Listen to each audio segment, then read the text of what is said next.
ناظرین، ایک دور تھا جب انڈیا فلم انڈسٹری میں جو موضوعات تھے وہ اتنے شاندار موضوع ہوا کرتے تھے کہ فلم کو شروع سے آخر تک کوئی بھی دیکھنے والا وہ اتنے تجسس سے دیکھتا تھا کہ فلم اس کو وہ چاہتا تھا کہ یہ فلم کبھی ختم نہ ہو۔ ان فلموں کے موضوعات کون سے تھے؟ شہری استحصال تھا، دیہاتی زندگی تھی، مزدوروں کی جدوجہد تھی، کسانوں کی جدوجہد تھی، جو لیفٹ کی جدوجہد تھی۔ ان موضوعات میں کئی شاندار اور سماجی موضوعات ہوتے تھے۔ اس کے بعد بلیک منی کے موضوعات آگے، اس کے بعد ڈاکوؤں پہ جو فلمیں بنی، ٹریڈ یونینز کی جو اس کے اوپر بنی، کئی فلمیں جن کے موضوعات شاندار ہوتے تھے اور ان کے جو ڈائریکٹر تھے کمال کے ڈائریکٹر ہوتے تھے۔ سنجے لال بھنسالی ہوتے تھے، ستیاجت رائے ہوتے تھے، راج کپور ہوتے تھے، راج کمار ہیرانی ہوتے تھے، مانی رتنام ہوتے تھے، رمیش سپی ہوتے تھے، بمل رائے ہوتے تھے، ادیتا چوپڑا ہوتے تھے، محبوب خان ہوتے تھے، گرو دت ہوتے تھے۔ اور ان ڈائریکٹرز نے شاندار قسم کی فلمیں دیں، مغل اعظم دی، شولے دی، پیاسا دی، مدر انڈیا دی، 3 ایڈیٹ دی، اس طرح کی کئی فلمیں انہوں نے دی۔ اور اگر آرٹ میں دیکھیں تو آرٹ کی شاندار فلمیں انڈیا میں بنی، اجازت بنی، موسم بنی، منڈی بنی، معصوم بنی، اور اس طرح کی کئی فلمیں جن کے نام گنائے جا سکتے ہیں۔ لیکن اب انڈیا کے پاس مال خلاص ہو گیا، اب انڈیا کے پاس موضوعات ختم ہو گئے، اب انڈیا کے پاس کہانی ختم ہو گئی، ڈائریکشن ختم ہو گئی۔ یہ اس انڈسٹری کا خود ہی گلا گھونٹ رہا ہے۔ اور موضوع کون سے؟ موضوع پاکستان دشمنی، ایجنسی دشمنی، مسلمان دشمنی، سکھ دشمنی، ایسے گھٹیا موضوعات چن کے اس فلم انڈسٹری میں مختلف ڈائریکٹر فلمیں بناتے ہیں، جو نہ فقط وقت کا زیان ہوتا ہے، لیکن وہ جو ایک کیلیبر تھا، وہ جو ایک سے تھی انڈیا کی فلم انڈسٹری میں، اس کا انڈیا خود ستیہ ناش کر رہا ہے۔ میں اب جو دھریندر 2 شدت سے جس کا انتظار کیا جا رہا تھا، اس فلم کی کہانی آپ کو بتاؤں گا، اس فلم کے فالٹ آپ کو بتاؤں گا۔ اس میں نہ فقط ڈائریکشن کے، کہانی کے، واقعات کے، تاریخ کے، یہ پتہ نہیں کہاں سے یہ جو ڈائریکٹر ہے ادیتا دھر، اس نے کہاں سے بیٹھ کے معلومات لی ہیں۔ اس فلم کی ہم بات کریں گے۔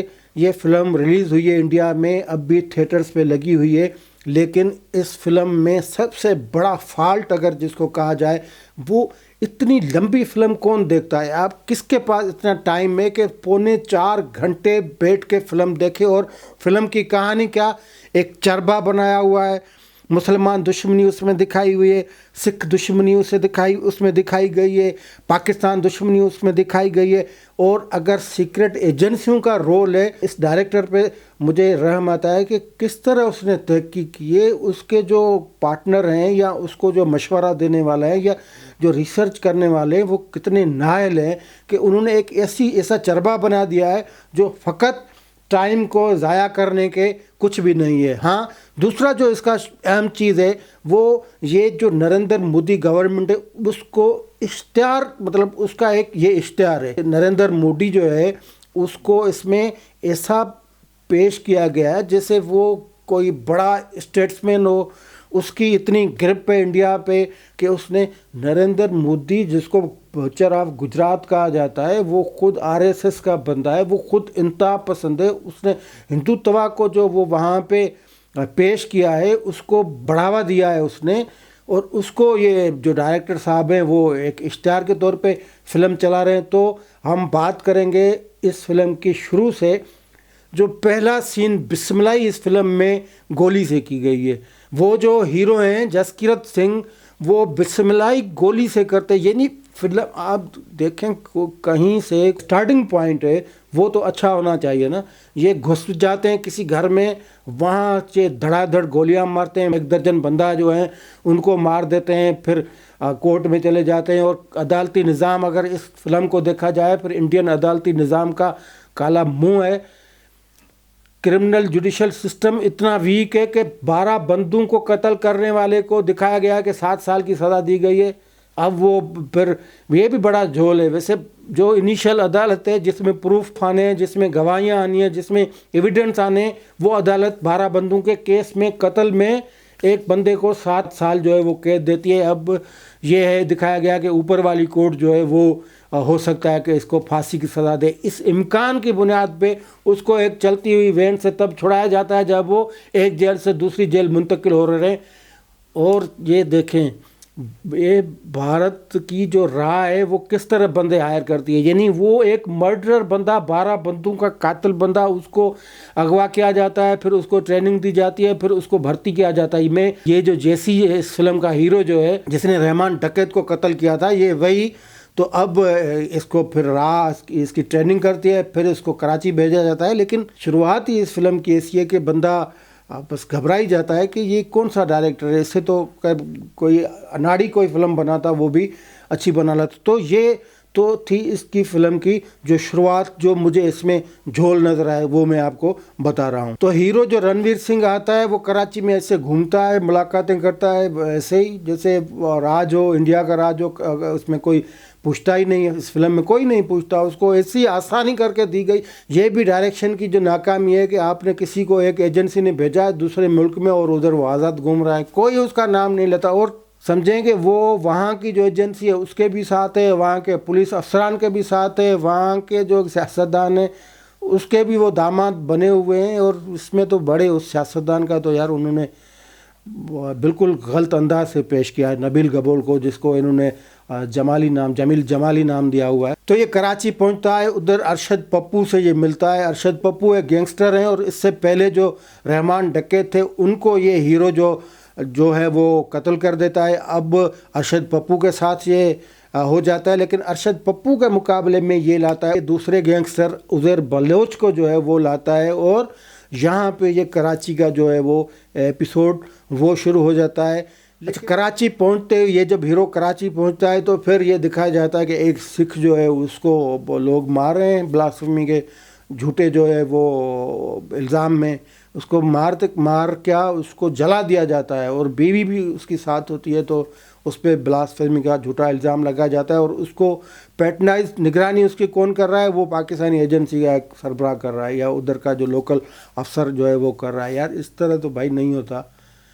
یہ صحیح ہے کہ کچھ دڑے گروپ تھے کوئی پاکستان میں اس طرح کے، وہ نعرے بھی لگ رہے ہیں اس فلم میں، سر تن سے جدا، سر تن سے جدا. یہ تھا پاکستان میں، اب ان کی دم پہ پیر آ گیا ہے، تو اب ایسا کوئی ماحول نہیں ہے. یہ پتہ نہیں کس نے اس کو بتا دیا، 3-4 مہینوں میں انہوں نے یہ فلم بنا دی. اور اس کے علاوہ اس فلم میں جو بڑے صاحب جس کو کہتے ہیں وہ جو داؤد ابراہیم ہے، اس کا جو کنیکشن ہے اس کا کوئی پتہ نہیں.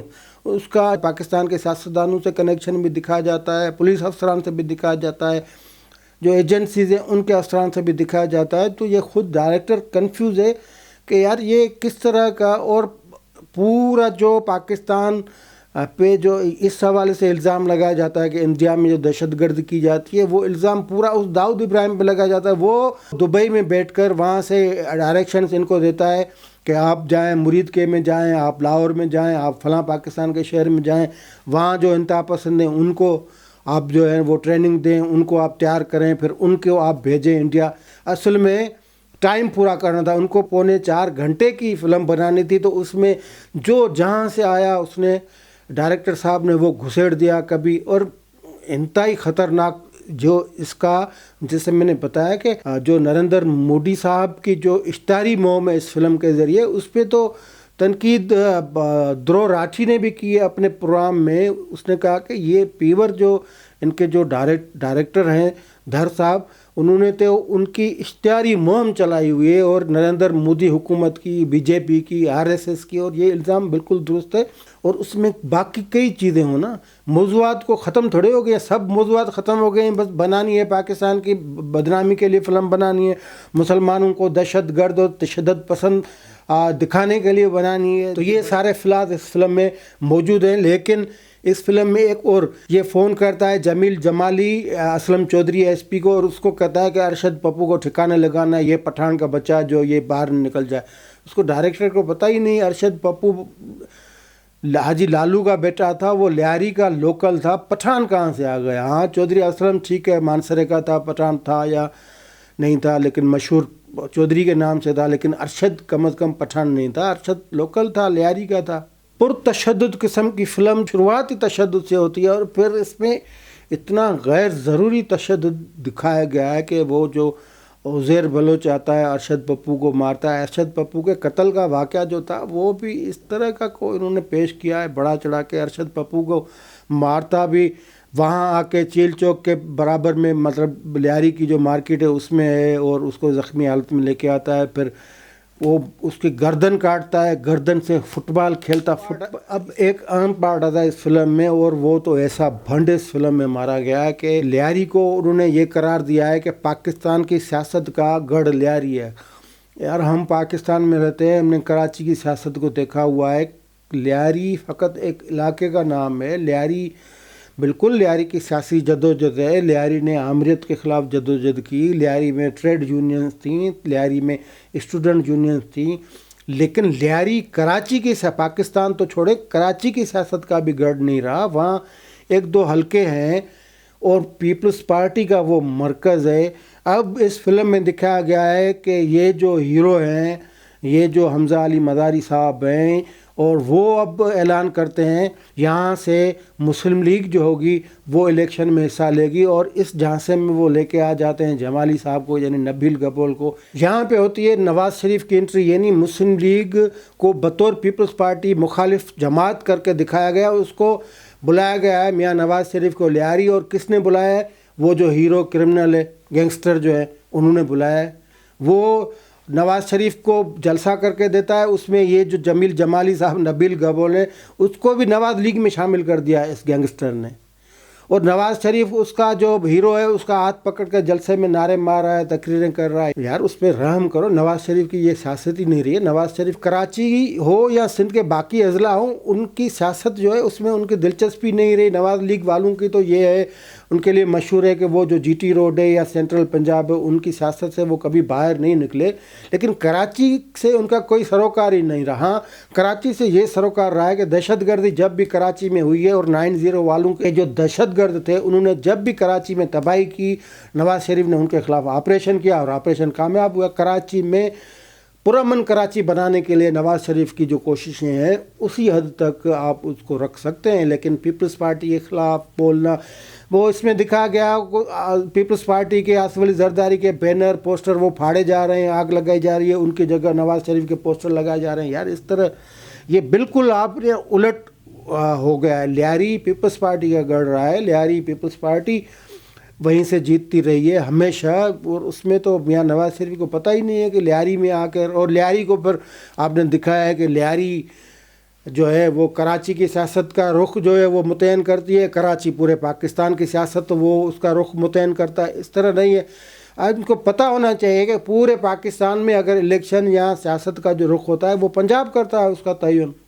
پنجاب میں جو جیتتا ہے وہ وفاق میں آتا ہے, وہ اقتدار میں آتا ہے. تو یہ جاہل قسم کا ڈائریکٹر ہے جس کو سیاسی حقیقتوں کا, تاریخ کا, ایون کراچی شہر کے حوالے سے پہلی جو فلم تھی اس میں بھی گھٹیا قسم کا جو وہ ثقافت وہ دکھائی گئی, اور اس میں بھی یہ اس میں اسی فلم ہے وہ دکھایا انہوں نے. وہ بلوچ جب اس کو ہیرو کو دکھایا گیا ہے, بلوچستان جاتا ہے, وہاں کے بلوچ قیادت سے ملتا ہے, تو پیچھے وہ دیدی و دیدی وہ عربی سانگ چل رہا ہے. ابے بلوچوں میں بلوچی زبردست قسم کے گیت ہیں, ان کے انقلابی گیت ہیں, ان کے سماجی قسم کے زبردست ان کا جو میوزک ہے ٹاپ کلاس کا میوزک ہے. کوئی ایک ان کو نغمہ گانا گیت نہیں ملا کہ وہ اس میں میوزک کے حوالے سے جو میوزک اس فلم میں ڈالا گیا ہے وہ سمجھیں کہ اس فلم کی جو نوعیت ہے, اس فلم کا انداز ہے, اس کا پلاٹ ہے, موضوع ہے, بالکل اس کے الٹ ہے. پر دیدی تیرا دیور دیوانہ وہ نہیں ڈالا, باقی سارے کے سارے اس طرح کے گانے ڈالے ہیں یار. اور اب بات ہے کہ یہ فلم نریندر مودی کی جو اشتہاری مہم اس کو کیوں کہا جاتا ہے. پہلی بات یہ کہ اس میں 2-3 مرتبہ دکھایا گیا ہے مودی کو, حلف اٹھاتے دیکھا گیا بھئی فلم آپ نے کی ہے, اس کا موضوع آپ نے لیاری بنایا ہوا, اس کا موضوع آپ نے راہ کا ایک بندہ لیاری میں پاکستان کو تباہ کرنے کے لیے بھیجا, اس میں نریندر مودی کے حلف کی کیا تقریب, آپ اس فلم میں رہے نا آپ. اچھا وہ بھی جو اوریجنل اس کا جو حلف برداری تقریب تھی وہ اوریجنل دکھایا گیا. کیا تک بنتا ہے کسی فلم میں جس کا کوئی مطلب, یہ تو غیر ضروری تھا نا. اگر غیر ضروری نہیں تو آپ سمجھیں کہ اس کا آپ وہ کر رہے ہیں جو ٹرمپ نے کہا ہے ایم پی ایس کے حوالے سے, آپ وہ کر رہے ہیں نریندر مودی کی. تو مطلب یہ اس میں کوئی یہ تک نہیں ویسے بنتا. اور پھر آگے وہ جو داؤد ابراہیم صاحب ہیں ان سے جب یہ ہیرو ملنے جاتا ہے تو وہ وہاں پہ یہ کہہ رہے ہیں کہ یہ جب سے چائے والا آیا ہے ہمارے لوگوں کو بہت خوفزدہ کر دیا ہے اس نے. مطلب نریندر مودی کوئی اس کی ایسی پلاننگ ہے, اس کی ایسی حکمت عملی ہے, اس کی ایسی گرپ ہے کہ وہ جو سالوں سے ادھر گینگسٹرز بیٹھے ہوئے ہیں, جو ٹھگ بیٹھے ہیں, جو انڈر ورلڈ کے لوگ بیٹھے ہوئے ہیں, ان کو اس نے بس ایسا خوف زدہ کر دیا. اس نے کچھ نہیں کیا, وہ اپنا دھندا کر رہے ہیں, وہ سالوں سے کر رہے ہیں, ان سے کوئی فرق کہنے سے کیا ہوتا ہے. اگر وہاں کی جو حقیقت دیکھی جائے تو اس داؤد ابراہیم کے, لیکن اس میں فقط ڈائریکٹر کو یہ دکھانا تھا کہ مودی صاحب کی بلے بلے ہے, اور یہ سارے جو ہیں ان کے فلم میں کہنے سے کوئی داؤد ابراہیم کا نیٹ ورک ختم ہو گیا ہے کیا؟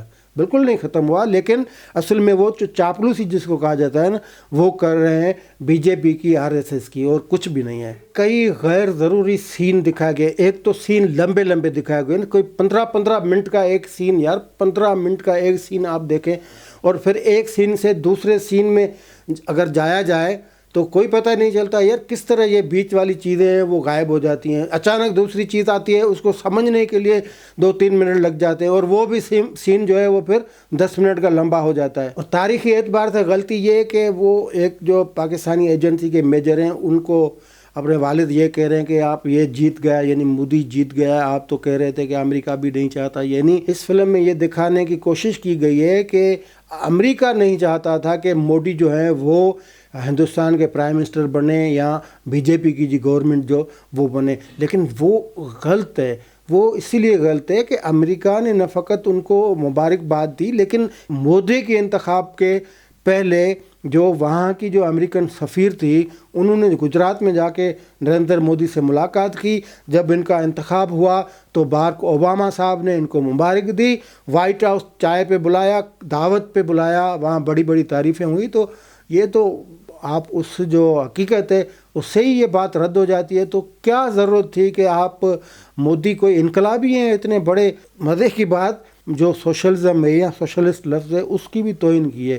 وہ توہین کس طرح کی ہے اس فلم میں یہ دکھایا گیا ہے. جو سوشلسٹ ہیں, جو NGOز ہیں, جو میڈیا یونیورسٹیز ہیں, ان کو پاکستان جو ہے نا وہ فنڈ فراہم کر رہا ہے, یعنی ان کی امداد پاکستان کر رہا ہے. یہ فنڈنگ والا موقف خود بی جے پی کا تھا, نریندر مودی کا تھا. اسی لیے انہوں نے پہلا کام تو یہ کر دیا کہ انہوں نے جو ایمنسٹی انٹرنیشنل کا دفتر تھا وہ انڈیا سے بند کر دیا. انہوں نے 20,000 سے زائد NGOز کی انہوں نے فنڈنگ بند کر دی, ان کے لائسنس وہ روک دیے, صحافیوں پہ چڑھائیاں کی. انہوں نے جو سوشلسٹ لوگ تھے ان کو تنگ کیا, سوشلسٹ کے نعرے کو, ان کا پروگرام جو تھا ان کو بدنام کرنے کے لیے حکومت نے کوشش کی. تو یہ تو ایجنڈا ہی اس کی تھی, مودی کی تھی, بی جے پی کی تھی, اور اس کو لگا ہوا یہ ایڈیٹر صاحب اس فلم میں لے کے آیا ہے. تو سمجھیں کہ بس اشتہار ہے مودی کا, اور کیا ہے. یہ تمام تر سیاسی نکات ہیں نا جس کو اس فلم میں, سیاسی نکات بھی نہیں, یہ پرو مودی نکات ہیں, پرو بی جے پی نکات ہیں, پرو RSS نکات ہیں کہ ان کو فلم میں جگہ دی ہے. تو اس کا مطلب یا تو اس فلم کی فنڈنگ RSS نے کی ہے, مودی نے پیسے دیے ہیں, بی جے پی حکومت نے دیے, یا کچھ. کیونکہ اس میں یہی دکھایا گیا ہے کہ مودی کی مخالفت کے لیے بہت سے ممالک جو ہیں یا مخالف جو ہیں مودی کے وہ فنڈنگ کرتے ہیں لوگوں کو. اس طرح نہیں ہے بھائی, حقیقت اس سے الگ ہے, اور وہ حقیقت رپورٹڈ ہے. وہ حقیقت رپورٹڈ یہ ہے کہ جو بھارت میں جو رائٹ ونگ کے لوگ ہیں, جو انتہا پسند ہیں, ان کو فنڈز ملے ہیں, ان کو فنڈز باہر سے ملے ہیں. کووڈ کا جو فنڈ تھا وہ بھی ان RSS شدت پسند لوگوں کو آیا ہے. کئی اور جو ہیں رائٹ ونگ کے لوگ, ان کو امریکہ کی مختلف جو آرگنائزیشن ہیں وہاں سے فنڈز آئے ہیں. تو امریکہ مودی کی مخالفت میں یا کوئی اور ملک مودی کی مخالفت میں کم از کم لیفٹ والوں کو یا لیفٹ ونگ والوں کو کسی نے فنڈنگ نہیں کی. یہ تو فنڈنگ ساری رائٹ ونگ کے لوگوں کو آئی ہے. اور پاکستان کے حوالے سے یہ دکھایا گیا کہ پاکستان نے پہلے 11,000 کروڑ جو ہے فیک کرنسی وہ انڈیا بھیجی ہے, اس کے بعد 60,000 کروڑ کی ڈیمانڈ ہے. اور یہ بھی اعلان اس فلم میں ڈائریکٹ وہ دکھایا گیا نا مودی کا, جو کہہ رہے ہیں نوٹ بندی کے, یعنی جو انڈین نوٹ ہیں وہ مودی نے جو جب بند کیے تھے وہ اعلان بھی ڈائریکٹ. یعنی مودی کو اس میں تقریباً 3.25 گھنٹے کی فلم ہے نا, تو 15-20 منٹ تو مودی کو اس کے جو اصل اعلان تھے, ٹی وی پہ جو بھاشن تھے وہ دکھائے گئے. تو یہ اگر اس کو حقیقت مان لیا جائے تو پھر آپ یہ سمجھیں کہ پاکستان کے مقابلے میں انڈیا کی نہ کوئی معاشی پالیسی ہے، نہ ان کا کوئی ایسا فنانشل جو اسٹرکچر ہے، گورنمنٹ کا اسٹرکچر ہے، اس میں کوئی جان نہیں ہے۔ یہاں سے اگر الزام یہ ہے کہ پاکستان نے جعلی کرنسی بھیجی ہے اور انہوں نے اپنے نوٹ ہی بند کر دیے، یعنی آپ کے پاس کوئی ایسا روک تھام کا بندوبست ہی نہیں ہے، کوئی بھی نوٹ بھیجے ادھر، آپ ادھر اپنے لوگوں کے جو ہیں وہ کر دیں، اس کا ہاتھ بند کر دیں، ان کو کرائسس میں ڈال دیں، اور رات کو مطلب اعلان کر دیں کہ فلاں رات جو ہے وہ یہ نوٹ بند ہو جائیں گے، تو اس کا مطلب یہ ہے کہ آپ کا تو پھر یہ فنانشل سسٹم وہ گھاس چرنے گیا ہوا ہے۔ پھر آپ کو کوئی بھی ملک ہے وہ تباہ و برباد کر سکتا ہے۔ اتنی بڑی آپ جمہوریت، اتنے بڑا ملک، اتنے بڑے پتہ نہیں کیا کیا کلیم کرتے ہیں، لیکن آپ کا تو حیثیت آپ کی یہ ہے کہ یہاں سے 11,000 نوٹ گئے، ادھر سے 10,000 اور 5,000 1000 اور 500 کے نوٹ وہ ختم ہو گئے، بند کر دیے۔ اچھا یہ بھی کلیم جو تھا یا جو اعلان تھا وہ بھی اعلان فیک ثابت ہوا، کیونکہ سارے کے سارے جو نوٹ تھے وہ وہاں کی جو بینکس تھیں ان میں جمع ہو گئے، تو اس کا فائدہ تو کوئی نہیں ہوا۔ اور اس فلم کی پرو نریندر مودی، پرو بی جے پی یا پرو RSS ہونے کا سب سے بڑا ثبوت یہ ہے کہ گجرات میں بیٹھا ہوا جو بی جے پی کا چیف منسٹر ہے وہ خود کہہ چکا ہے کہ جو بھی یہ فلم دیکھے گا وہ بی جے پی کو ووٹ دے گا۔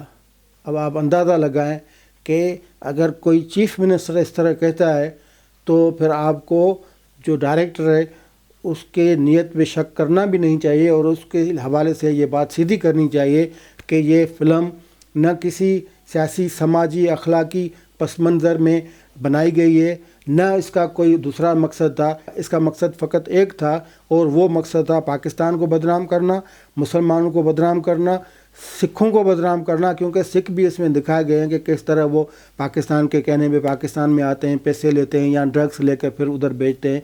اور اس کا دوسرا مقصد یہ ہے کہ آنے والے جو انتخابات ہوں گے اس میں یہ انیشل مہم ہے، انتخابی مہم ہے نریندر مودی کی۔ تو انڈیا میں اب یہی ہو رہا ہے، اور اس طرح کی فلمیں بن رہے ہیں، موضوعات ان کے پاس ختم ہو گئے ہیں۔ تو جب تک یہ ادیتر دھر جیسے ڈائریکٹر اور مودی جیسے پرائم منسٹر ہیں، انڈیا میں اس طرح ہی فلمیں آتی رہیں گی۔ پھر اگر اتنی بڑی عظیم فلم انڈسٹری کی تباہی ہونی ہے تو تباہی یہ ہونے دیتے رہیں گے، ان کے پلے سے کچھ نہیں جاتا۔ لیکن نام اگر بدنام ہوگا یا دفن ہوگا تو بالی ووڈ کا ہوگا۔ یہ تھا دھرندر 2 کے حوالے سے ہمارا مختصر تبصرہ۔ اگر آپ کو فلم پسند آئے یا فلم پسند نہ آئے یا پروگرام پسند آئے، دونوں صورتوں میں کمنٹس باکس میں اپنی رائے کا اظہار ضرور کیجیے گا۔ شکریہ۔